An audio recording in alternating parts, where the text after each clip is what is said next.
This is Help Wanted, the show that makes your work work for you. I'm Jason Pfeiffer, editor-in-chief of Entrepreneur Magazine.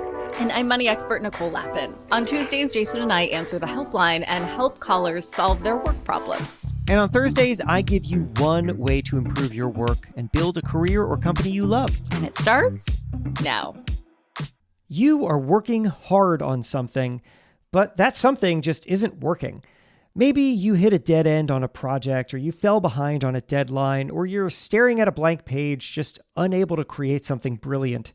Today, I'm going to fix that problem for you. You are going to improve your performance, you're going to have a breakthrough idea, and you're going to rock through your tasks. And all you have to do is this.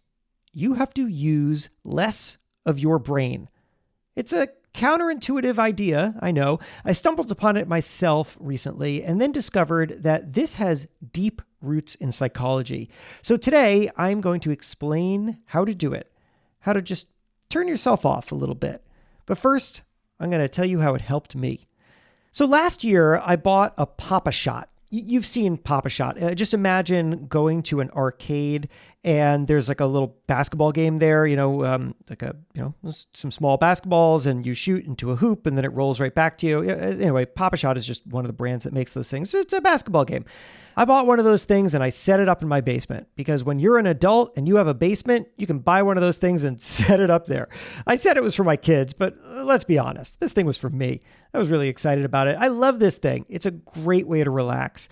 And as I have played, I've noticed an interesting pattern. When I shoot in silence, I am just so-so. My high score is maybe 50. But when I play songs that I love and sing along as I shoot, I become Steph Curry. My current high score is 121. Why is this?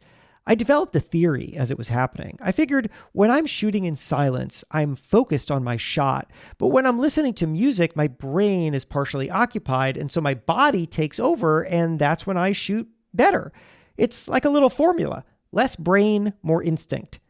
And I wondered, is this a thing? Is this a real thing? It's just a thing I made up. So I started to do some research and I found, oh yeah, it is definitely a thing. In 1908, two psychologists developed what is called the Yerkes-Dodson law. The Yerkes-Dodson law is basically the Goldilocks theory of performance. It goes like this. If you are too passive or too intense about something, then you will perform it poorly. But when you get that stress just right, your performance spikes. And why is this? Well, the idea is that if you're not working hard enough on something, then you're kind of bored. And if you're focused too much on it, then you are overstressed. And neither of those leads to great performance. But when you get it just right, when you have just that perfect optimal level of stress, then you are engaged, but not overly engaged, but not underly engaged. And that is when you do your best work. In the 1990s, we started calling this flow state.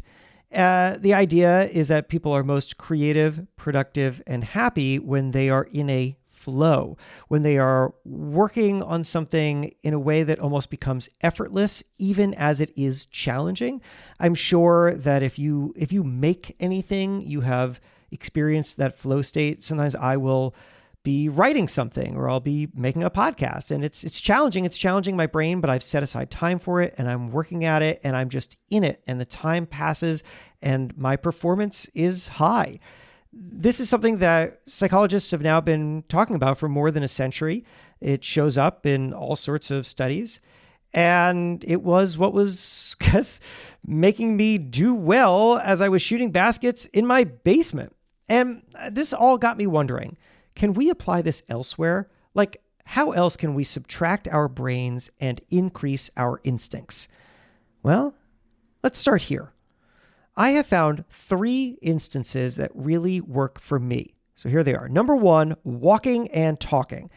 My day, like yours, is full of video calls, and I don't like this. It's too much focus, too much staring at a screen and thinking about who I'm talking to and what I'm supposed to be saying. So I have started an experiment. Whenever it feels appropriate, I suggest that we go off video. I'll say to someone, I'm going to take a walk while we talk. I've just been stuck in front of the computer for too long. At first, I worried that this would seem unprofessional. But you know what? People thanked me. They don't want to be on video either. And some of them have even joined me in going outside and taking a walk while we talk. When I walk, my brain is engaged by multiple things, and instinct can take over. Ideas flow more freely. I become more animated. The meetings are better. I strongly suggest this.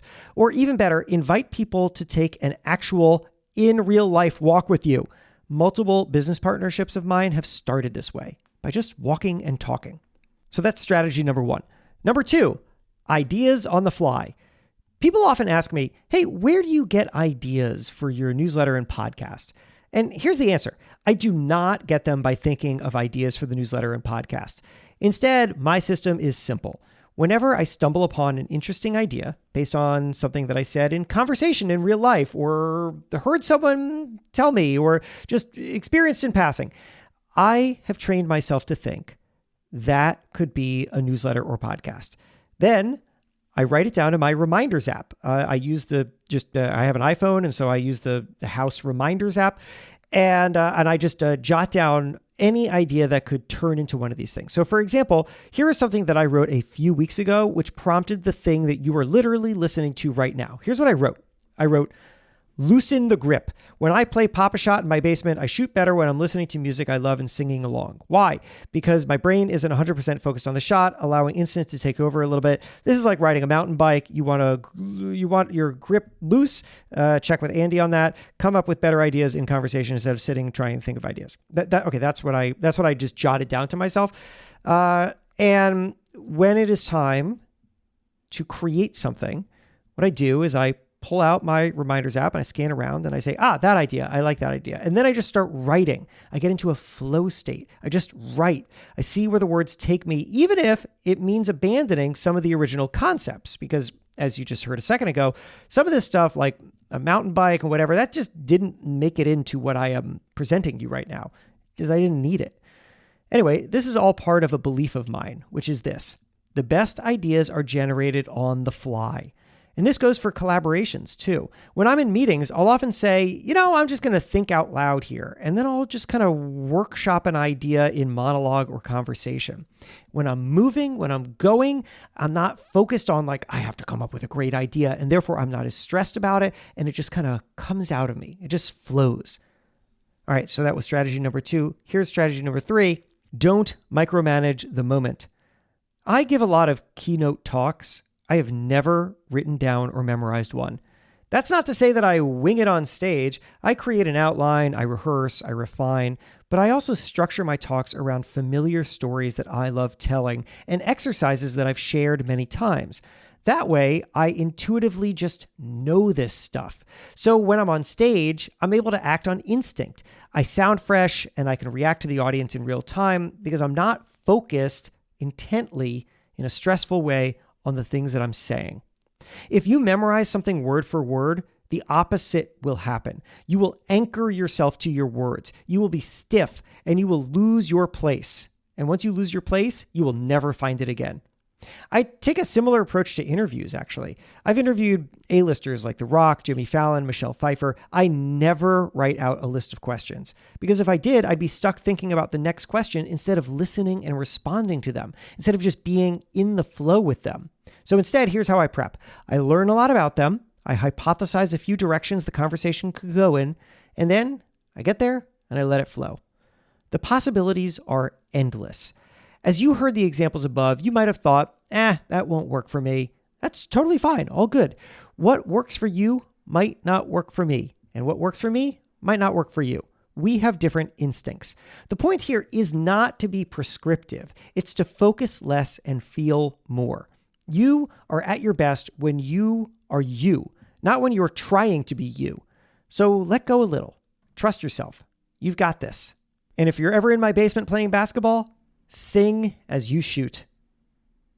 All right, and that came from my newsletter. Maybe you know this if you are a longtime listener of Help Wanted. My newsletter is called One Thing Better. Each week, one way to be more successful and satisfied at work and build a career or company you love. It's a companion to Help Wanted. I read it here on the show every week, but you can subscribe and get it in your inbox a few weeks early, along with some other fun goodies that I drop in there. You can get it at onethingbetter.email. That is a web address. Just plug it into a browser.